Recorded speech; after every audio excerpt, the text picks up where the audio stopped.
Hello, everyone, and welcome to Obscurities in Miniatures. It is Friday. It is time for some obscurities in literature, and it is the steamiest, hottest obscurities in literature ever. Yeah, I know. Had to go with the clickbait title there, sorry. But it all started with this book.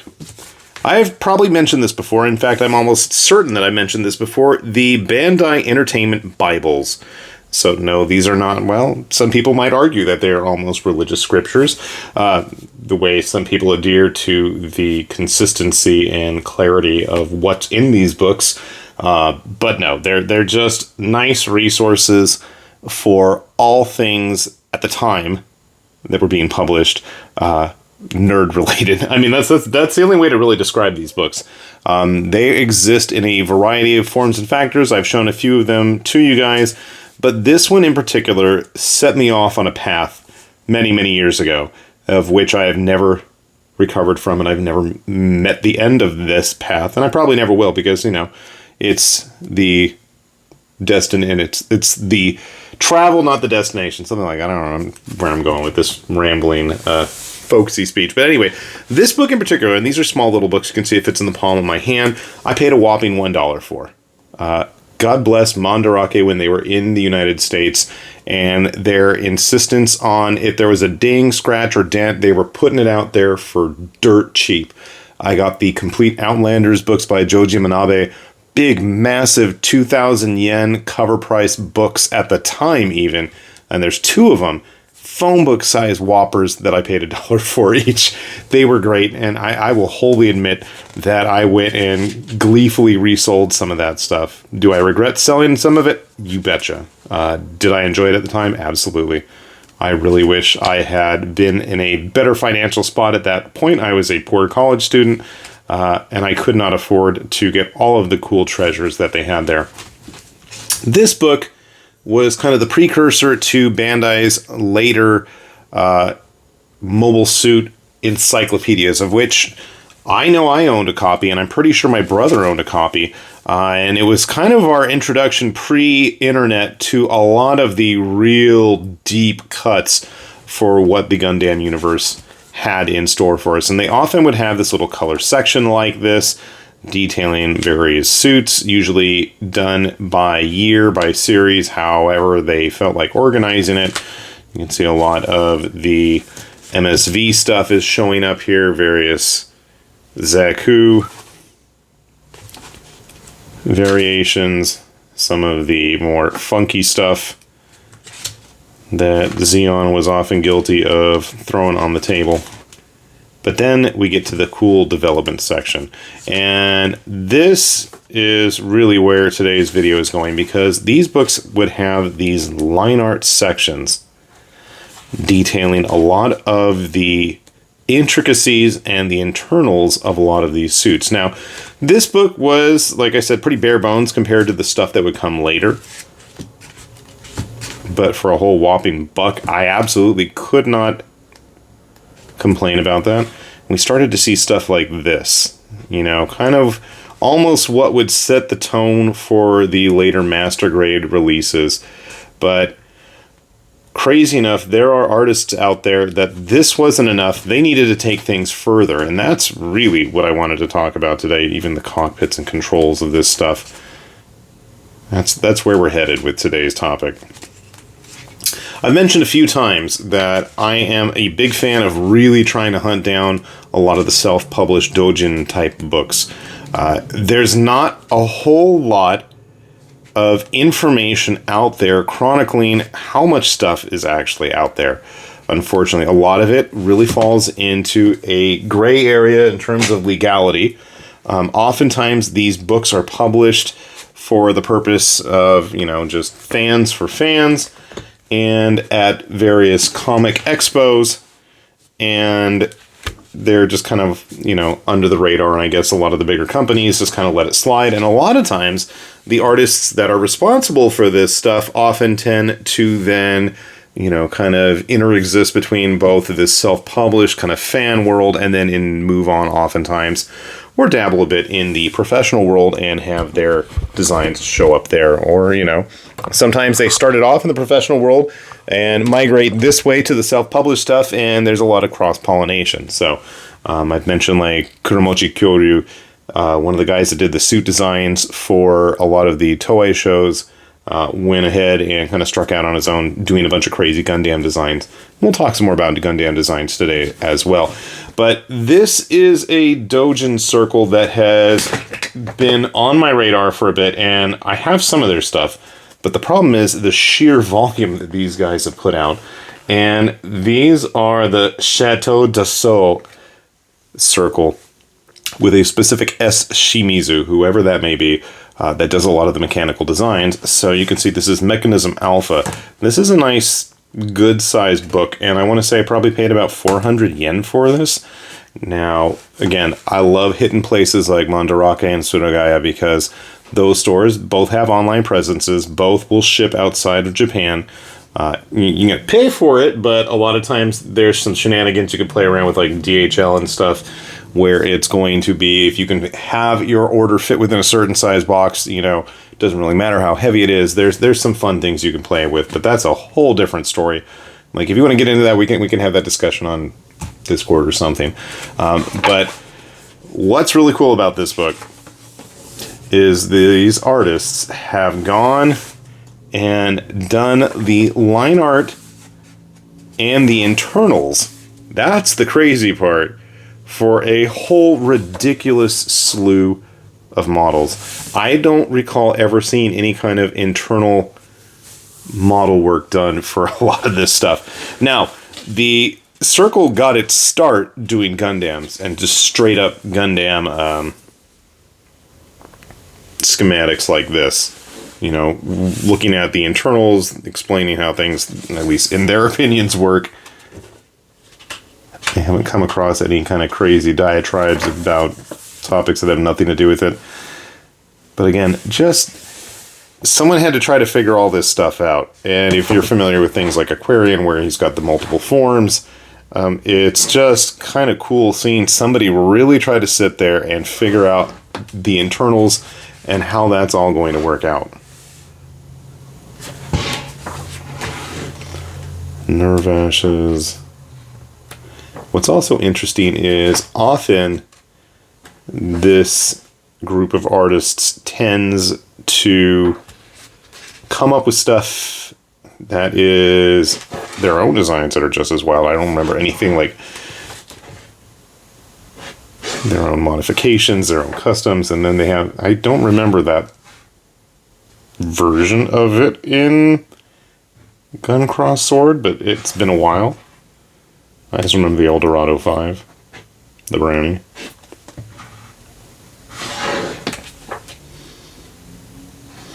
Yeah, I don't remember a heavy armor brownie. So again, these guys kind of go off and do their own thing.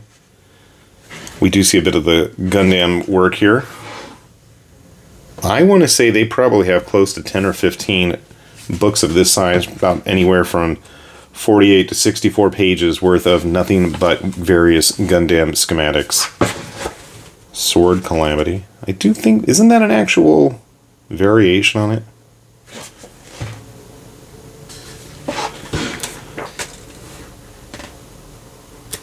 Some of these C designs just really never did anything for me. The internals of the Forbidden's head mode. The Raiders' armored forms. Tachikoma.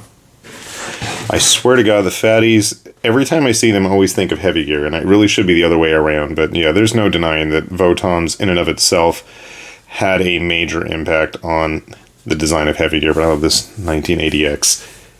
So we even have a section here with 80s Tetsujin, of which I know Good Smile just put out a Motoroid kit of it. Came across it the other day, and it was way more money than I wanted to pay. And I was hoping they would have had something like with the elevator, like the old Gotikin. Even the way that the inner joints are designed gives off a vague master grade style. The way the parts are like that. I wonder if that was the intended purpose. Some Dunbine for you. Now, the Dunbines were organic, and I like the fact that the artists really went with the organics, showing the musculature of everything. Now, these guys actually did do a full book on Votoms, but even on the used circuit of booksellers and stores and Rakuten and Yahoo Auctions and all that stuff, even those places, this thing goes for a hefty amount. And I want to say it's maybe not that big. I know there's scans online if you really want to see the breakdown. And I want to say this is probably published, well before maybe not, the 135th scale? They were the really large scope dogs that Bandai put out that you had to have a little screwdriver rivet thing to build. And I'm wondering if this was around the same time. But I mean, there's been enough internal mechanics of Votom's kits for years. Mosapita. I loved Mosapita when I was a kid. I can remember when the last episode aired, and that was it. That was the end of Robotech. Because that's the way I saw it. I always liked that right armor. I thought it looked cool. The toys I had of it sucked. The Promaxis was probably one of the very first Galliant kits I ever built. And I don't remember if it was the original Takara mold or one of the Korean versions, which I know there's some. I don't know if they were licensed or unlicensed. But then these guys, like I said, I don't know how many of these types of books that this group of artists have released at this point. They went and did a whole bunch on the various original mechs from Super Robot Wars, including their own fun variations on that as well, removing all that sexy armor there. I'm going to laugh if this gets flagged by YouTube for my comments. Good old SRX, and how the whole thing goes together. That in and of itself is pretty impressive, because I don't know what year this came out. I wonder if this is 2007, before any of the big combining toy versions were released. The R-Gun. I had forgotten that it does have the pelvis cannon. We're not making any phallic weapons there, are we? Now, what's interesting is besides a lot of the main Super Robots, we do have some other stuff. Obviously, the Lancelot right there, the V-Fam, some of the Brave Robots. That's the Zakal. I love Dendo. Dendo is one of those I remember watching the old HK bootlegs of. That was a fun show. I forgot, he does have a face, technically. He's got like a robotic dental implants there. We've got cross sections of all of the data weapons. That's pretty neat to see. But no Phoenix. We get into some of the Eldoran here. If you guys want to see anything, like I said, hit me up on the socials and we can throw up lots of posts on that. And another one I'd mentioned, my wife actually picked this one up for me, or I should say, gave me the blessing to go ahead and order that. This is the Guruman book. Guruman was obviously an artist that was a lot more involved in the scene back in the day, although they do have much more recent stuff. But most of their mecha books are going to be older. This is an older edition. There is now a Guruman Final Edition, which actually has another 12, 14, 20 pages worth of stuff in it, which is pretty cool. I like to joke that, this is one of the few times my wife let me buy porn. And I love that it's greeted with just such straight 80s Shiro-looking artwork. I mean, that to me, that throws me back to some good old days. And that was a style I really enjoyed.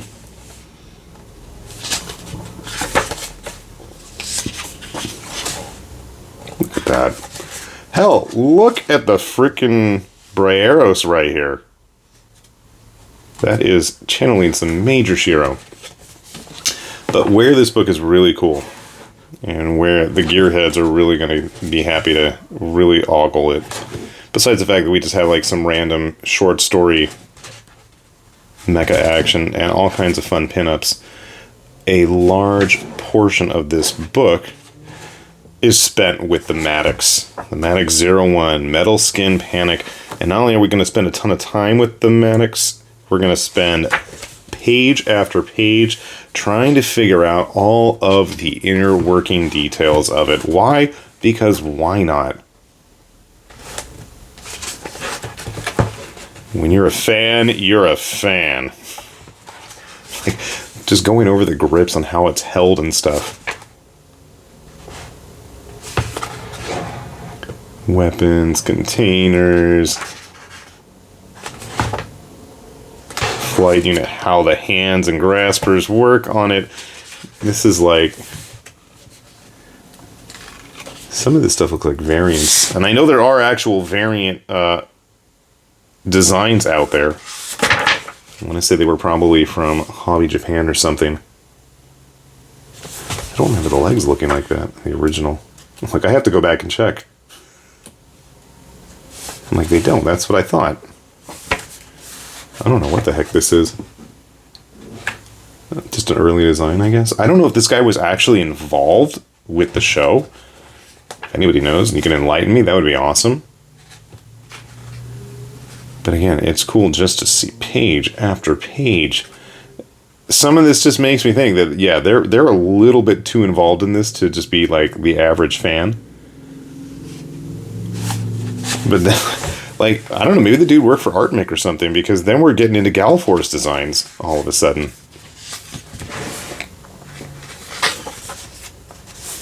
Again, page after page after page.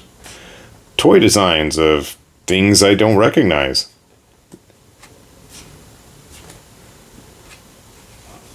I don't know what Wolfgang is.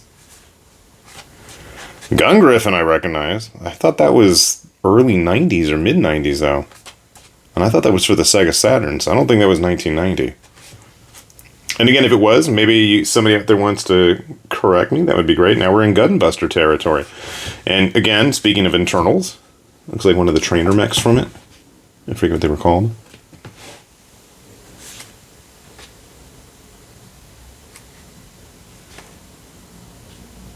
And now we're in Macross territory with designs that don't look like anything I can recall ever seeing before. Similar, maybe.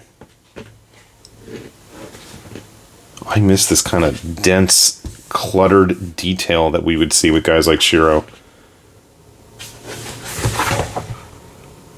That's a nice looking Gundam pinup. Votom stuff. Yeah, I was gonna say, yeah, we gotta have some roughs and designs of Votoms. Scope dogs of various sorts. I know there's a few of you out there that would probably like to see some close-ups of this stuff. So like I said, let me know if there's anything out there you're interested in. Just some fun stuff. And like I said, also, this is an older, out-of-date one, so you might be able to get it cheap, like I did. I think I paid maybe 700 yen for it.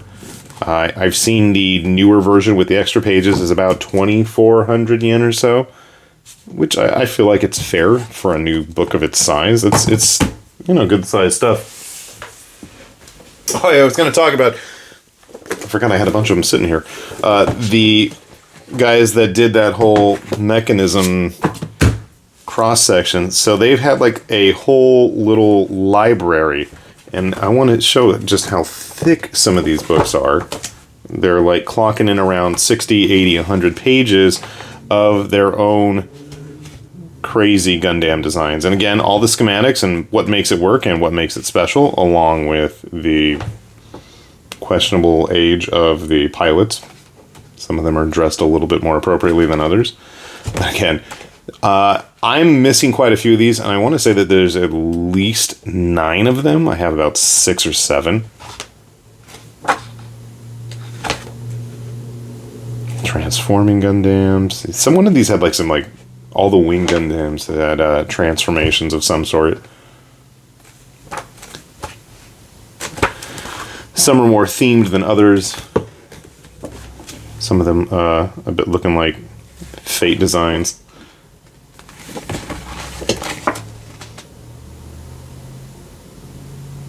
That Geno Saber Gundam. Because why not, right? Genocide Excalibur. And we'll get into all of the intricate details, right? So yeah, just some fun stuff. And again, trying, if you're interested and you ever want some pointers, and yeah, okay, that's an interesting pose there, lady. If you ever want pointers on where to find any of this stuff, just hit me up. I'll let you know. I'll point you in the right direction. Just be warned in advance that all too often when we talk doujin, it's almost synonymous with porn. It's a lot. I mean, a lot of porn. So be very careful where you're searching for this stuff. And if you're in Japan, yeah, sometimes they put these in some questionable places, and it just makes me feel kind of sketchy and dirty trying to find this. I'm like, there's nothing wrong with what I'm looking for, man. But yeah, some of the stuff, there's things I've seen that I cannot unsee at this point. We'll leave it at that. So be careful in your searches. That's all I'm going to say. But there is some really fun stuff to be had. If you want any recommendations or anything, let me know. Be happy to send you guys on your way, and hopefully you guys are seeing some stuff to get you inspired as well, which is what I'm always hoping I can do here. So with that said then, this has been High Lord Tamberlane with Obscurities and Miniatures, saying thanks for watching, and we will see you back here soon. Bye-bye.